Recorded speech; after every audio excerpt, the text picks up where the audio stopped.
Hello everyone, कैसे हैं आप सभी। बहुत बहुत स्वागत है आप सभी का।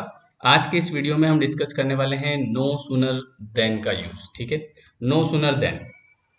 यहाँ से अगर आप देखें तो कम से कम 1 नंबर का क्वेश्चन और अधिकतम 3 नंबर के क्वेश्चन आपसे पूछे जाते हैं हर एग्जाम में। ठीक है, अब जनरली क्या होता है कि ये जो कॉन्सेप्ट है ये 10 मिनट का कॉन्सेप्ट है। केवल आपको अपने 10 मिनट देने पड़ेंगे और इसके बाद जिंदगी में आपका कोई भी क्वेश्चन गलत नहीं होगा। ठीक है, लेकिन जनरली हमको किसी भी बुक में प्रॉपर तरीके से इसको समझाया नहीं जाता है। लेकिन आज मैं आपको इस वीडियो में पूरा कॉन्सेप्ट भी बताऊंगा कि इसके पीछे का लॉजिक क्या है, प्लस एग्जाम में जो 5 टाइप्स के क्वेश्चन आज तक पूछे गए हैं वो कैसे कैसे क्वेश्चन आपसे पूछे गए हैं वो भी हम लोग इसमें डिस्कस करेंगे। ठीक है, तो चलिए शुरू करते हैं नो सूनर देन का कॉन्सेप्ट। देखिए, सबसे पहले तो ये वो क्वेश्चंस है जो कि आपसे एग्जाम में पूछे जाते हैं, जैसे कि choose the one which is grammatically correct. आपको नो सूनर से रिलेटेड 4 सेंटेंस दिए गए हैं और आपसे पूछा गया है कि बताइए इसमें करेक्ट कौन सा है। ठीक है, दूसरा जो टाइप का क्वेश्चन है आपका वो है कि ये आपको क्वेश्चन ऐसे दे दिया नो सूनर और यहाँ पर एक ब्लैंक दे दिया और आपको पूछ लिया कि भैया ब्लैंक बताइए यहाँ से इसमें क्या पुट करेंगे। तीसरा फिर आपको इस टाइप से एरर वाला क्वेश्चन दे दिया कि बताइए भैया इसमें क्या एरर होगा जो कि नो सूनर से शुरू हो रहा है। चौथा क्वेश्चन आपको यहाँ पे नो सुनर का फिर वापस से एरर दे दिया कि एरर बताइए इसमें। पांचवा क्वेश्चन आपको एस सुन एस का दे दिया, तो मैं आपको थोड़ा सा बताऊंगा कि एस सुन एस और नो सुनर में क्या डिफरेंस है। फिर अगला क्वेश्चन वापस से आपको नो सुनर वाला दे दिया। फिर आपको इस टाइप से ब्लैंक वाला क्वेश्चन दे दिया। तो यहाँ पे आपसे जनरली इस टाइप के क्वेश्चन, जैसे अगला क्वेश्चन आपको वर्ब वाला दे दिया। तो सारी चीजें आज आपकी क्लियर होगी इस वीडियो के बाद, और इसके बाद अगर आप नो सुनर का कोई भी क्वेश्चन करेंगे तो वो बिल्कुल भी गलत नहीं होगा। जैसे ही ये वीडियो आप देखते हैं इसके बाद में इसी वीडियो के लिए 10 नंबर का एक टेस्ट आपके लिए लेयर 3 ऐप पर अवेलेबल होगा। लेयर 3 ऐप को जैसे ही आप ओपन करेंगे और वहां पर आप जब इस ऑप्शन में जाएंगे, यहाँ पे देखिए एक ऑप्शन होगा आपका स्टडी मटेरियल का, है ना। ये आपको यहाँ पे ऊपर दिख रहा होगा स्टोर के पास में स्टडी मटेरियल। तो ये जो आपका ऑप्शन होगा इस पे आप जाएंगे। मैं एक मिनट थोड़ा सा बता देता हूँ आपको। तो यहाँ पे आपको एक टेस्ट मिलेगा study material, free study material. ठीक है, तो वहां से आप जाइए और टेस्ट को डाउनलोड करना है और उसके बाद में उसके आंसर भी रहेंगे नीचे। तो पहले आप क्वेश्चंस करेंगे और फिर उसके आंसर्स को मैच करेंगे। ठीक है, तो चलिए हम लोग शुरू करते हैं नो सूनर देन होता क्या है। देखिए, आप लोग सभी 10th पास तो होंगे ही सही। तो एक क्वेश्चन मैं आपको यहाँ पे दे रहा हूँ, as soon as the teacher entered the class, comma, all the students stood up। अब यहाँ पे लिखा हुआ है as soon as the teacher entered the class all the students stood up। Examiner आपको बोलता है, आप ये क्वेश्चन आपने 10वीं में देखा होगा कि भैया ऐसा करो कि इसको नो सूनर देन में चेंज कर दो। नो सूनर देन एग्जामिनर आपसे बहुत बार ऑप्शन पूछ लेता है कि भैया THAN आएगा या EN आएगा। तो वो मैं आपको बता दूं THAN आता है। बहुत सारे लड़के यहाँ पे भी गलती कर देते हैं। देखिए, कोई भी एग्जाम आप दे रहे हैं तो कमी नहीं रखना है पढ़ने में, है ना। क्योंकि देखो ऐसा है कि जितना टाइम आप ज्यादा निकालते जाओगे उतनी फिर आपके लिए मुसीबत है ना। किसी को कोई एक चीज और दिमाग में बिठा के चलो, किसी को कोई भी फर्क पड़ने वाला नहीं है सिवाय अपने। जो भी फर्क पड़ेगा वो अपने पड़ेगा। इसलिए कहीं भी ऐसा नहीं है कि आप हाँ ठीक है देख लेंगे। इसमें तो जैसे बहुत सारे ऐसे होते हैं कि अंग्रेजी में तो अगर 15 नंबर भी आ जाएंगे ना तो मेरा काम हो जाएगा 30 में से। तो अगर 30 में से 30 आ जाए तो क्या कोई नुकसान तो नहीं होगा, है ना। रिस्क हम लोग बहुत लेते हैं, जहाँ लेनी चाहिए वहां नहीं लेते हैं, लेकिन जहाँ नहीं लेनी चाहिए वहां पे खूब सारी रिस्क लेते हैं हम लोग। तो रिस्क एग्जाम में कभी नहीं लेना है। तो आपको एक एक चीज को अच्छे से पढ़ना है। अब यहाँ पे ये क्वेश्चन आपका एग्जाम में आता है 10वीं में, आज भी आता है बच्चों के, लेकिन आज भी गलत करके आ जाते हैं। देखिए, हम लोगों ने करा क्या बचपन में, हमने क्या करा कि ये जो एस सुन एस है आपका, ठीक है, ये जो एस सुन एस है इसकी जगह हम क्या कर देते थे, छोटे थे तब नो सुनर लगा देते थे। उसके बाद में यहाँ से हम क्या करते थे कि ये जो द टीचर वाला सेंटेंस है इसको लिख देते थे, द टीचर एंटर्ड। इसके बाद में हम क्या करते थे कि ये कॉमा हटा के यहाँ पे देन लगा देते थे। और उसके बाद में all the students stood up, इसको यहाँ पे अपन लिख देते थे all the students stood up. मैं आपको इसका आज पूरा कॉन्सेप्ट बताऊंगा, एक एक चीज अगर समझ में नहीं आए तो कल से वीडियो ही मत देखना, कोई दिक्कत नहीं है, क्योंकि इतना कॉन्फिडेंस मुझे है कि जो भी मैं बताऊंगा एक एक चीज आपको समझ में आएगी। अब यहाँ से हम लोग जो करते थे कि एज सुन एज की जगह नो सुनर, ये बिल्कुल सही है ना, लेकिन हम लोग करते क्या थे, बाकी चीजें सेम टू सेम लिख देते थे, जबकि मैं आपको बताऊं कि एज सुन एज और नो सुनर में डिफरेंस क्या होता है। देखिए, ये जो एज सुन एज होता है, एज सुन एज, इसके बाद जो सेंटेंस होता है वो होता है अफर्मेटिव फॉर्म में। अफर्मेटिव फॉर्म का मतलब क्या होता है? अफर्मेटिव फॉर्म का मतलब होता है जिसमें पहले आता है सब्जेक्ट, पहले क्या आता है, सब्जेक्ट आता है, और बाद में आती है वर्ब, ठीक है। लेकिन जो हमारा नो सुनर वाला जो कॉन्सेप्ट होता है, उस नो सुनर वाले में क्या होता है, देखिए आप, नो सुनर के बाद में इन्वर्जन फॉर्म आता है। अब आप बोलेंगे सर ये इन्वर्जन फॉर्म क्या होता है?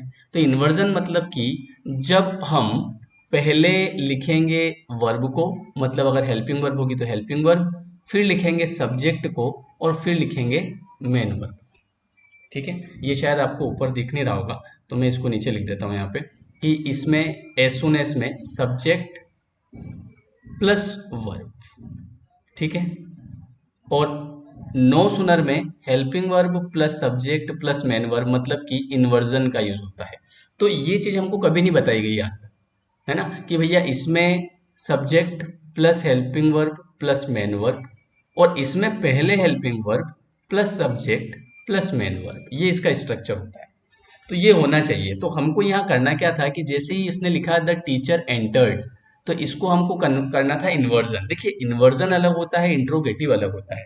इंट्रोगेटिव में क्वेश्चन मार्क लगता है इंट्रोगेटिव वाला, लेकिन इन्वर्जन में ऐसा नहीं होता है, ठीक है। तो यहाँ पे हम लोग क्या करेंगे कि as soon as the teacher entered the class, तो द टीचर एंटर्ड ये जो लिखा हुआ है, इसको आप ऐसे करके इस पे डब्बा बनाओ। अब यहाँ से समझो, द टीचर एंटर्ड, तो ये है आपका सब्जेक्ट और ये है आपका वर्ब। चूंकि यहाँ पर मुझे नो सुनर बनाना है, तो नो सुनर में मैं यहाँ पे ये नहीं लिख सकता, कौन सा, ये वाला, द टीचर एंटर्ड। क्यों नहीं लिख सकते हो सर, क्या प्रॉब्लम आ गई? वो इसलिए नहीं लिख सकते क्योंकि यहाँ पे जैसा कि मैंने आपको बताया इन्वर्जन का यूज होगा। तो इसके लिए नो सुनर एंटर्ड है ना, तो पहले मेरे को लिखना पड़ेगा डिड, जो कि इसका इंट्रोगेटिव फॉर्म ऐसा बनता है ना, डिड द टीचर। और आपको पता है कि जब हम इसका पास्ट बनाते हैं, जैसे कि यहाँ पे मान लो राम किल्ड लिखा हुआ है, राम किल्ड रावण, तो हम राम किल्ड का जब पैसिव बनाते हैं तो आगे ले लेते हैं डिड, उसके बाद हम यहाँ पे लेते हैं राम, उसके बाद हम यहाँ पे लेते हैं किल। इसी टाइप से इसलिए मुझे यहाँ डिड लेना पड़ा, द टीचर, और फिर यहाँ पे एंटर। तो ये इसमें खास बात होती है जो कि मैंने अभी आपको बताई, ये कोई नहीं करता है। ये अगर हमको 10वीं में बता देते ना, तो आज आपको ये वीडियो देखने की जरूरत नहीं पड़ती। तो no sooner did the teacher enter the class. अब यहाँ पर एक और चीज इसमें जो खास है वो है कि THAN इसमें लगाना पड़ेगा, चूंकि एस सुन एस में नहीं लगाया जाता है, ये कॉमा लगाया जाता है। बोलो बात समझ में आ गई? तो then the all the students stood up. बोलो, ये लॉजिक आपको समझ में आया होगा। तो अब मैं आपको बताता हूँ नो सुनर में क्या होता है और एस सुन एस में क्या होता है। तो एस सुन एस में subject plus helping verb plus main verb, और पीछे लगता है कॉमा। क्या लगता है पीछे? कॉमा। और नो सुनर में ये चीज ध्यान रखना है अपने को। एक और चीज मैं आपको बता दूं कि हम जो पढ़ रहे हैं नो सुनर, इसके बारे में देखिए, नो सुनर का एक कॉन्सेप्ट होता है कि नो सुनर के बाद में, जैसा कि मैंने आपको बताया, सबसे पहला पॉइंट आपको जो याद रखना है वो इसके साथ THAN ही प्रयोग होता है। न्यू समझ लो कि इसकी जैसे वो होता है ना, लाड़ा लाड़ी होते कि नहीं होता है, जैसे आइदर की लाड़ी का नाम और, नाइदर नोर, है ना। तो इसी टाइप से नो सुनर का होता है देन। ये चीज अपने दिमाग में बिठा लो कि भैया नो सुनर का होगा देन, ठीक है। दूसरी बात, नो सुनर के बाद यहाँ पर हमेशा इन्वर्जन फॉर्म आना चाहिए। कौन सी फॉर्म आना चाहिए? इन्वर्जन। देखिए, इन्वर्जन में आपको यहाँ पे लिख के बताता हूँ क्या होता है। इन्वर्जन का मतलब होता है पहले आपको लेना है क्या? हेल्पिंग वर्ब, ठीक है। ये हमेशा होना चाहिए कि पहले आपको लेना है हेल्पिंग वर्ब, उसके बाद में फिर सब्जेक्ट, उसके बाद में मेन वर्ब।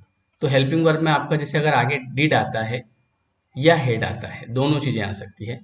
डिड आता है तो फिर डिड के बाद आपको फर्स्ट फॉर्म लेना है, इसका भी खास करके ध्यान रखना है, क्योंकि आपको पता है डिड, डू और डस ये तीन ऐसे आइटम होते हैं, डू, डस और डिड, जिनके बाद में हमेशा वर्ब का फर्स्ट फॉर्म आता है।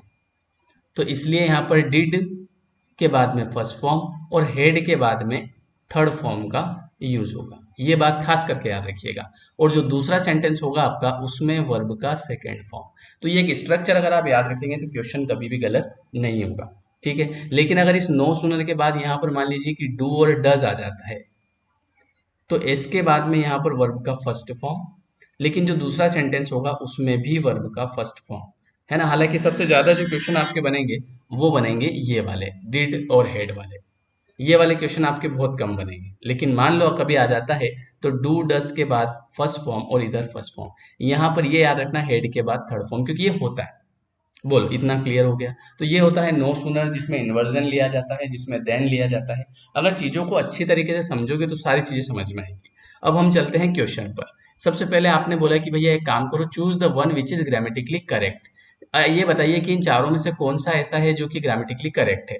मैं आपको बोल रहा हूँ ये जो पीडीएफ है ये आप लेयर 3 एजुकेशन का ऐप डाउनलोड करें और वहां से निःशुल्क आप प्राप्त कर सकते हैं, ठीक है। दूसरी बात, इस डिस्क्रिप्शन बॉक्स में मैंने लिंक दी है, वहां से जाके आप जो है ऐप को डाउनलोड कर सकते हैं, ठीक है। इसके अलावा अगर आप टेस्ट जैसे टेस्ट देना चाहते हैं किसी भी एग्जाम के लिए तो टेस्ट सीरीज भी अवेलेबल है, उसकी लिंक भी मैं आपको डिस्क्रिप्शन में दे दूंगा, आप टेस्ट सीरीज वहां से बाय कर सकते हैं।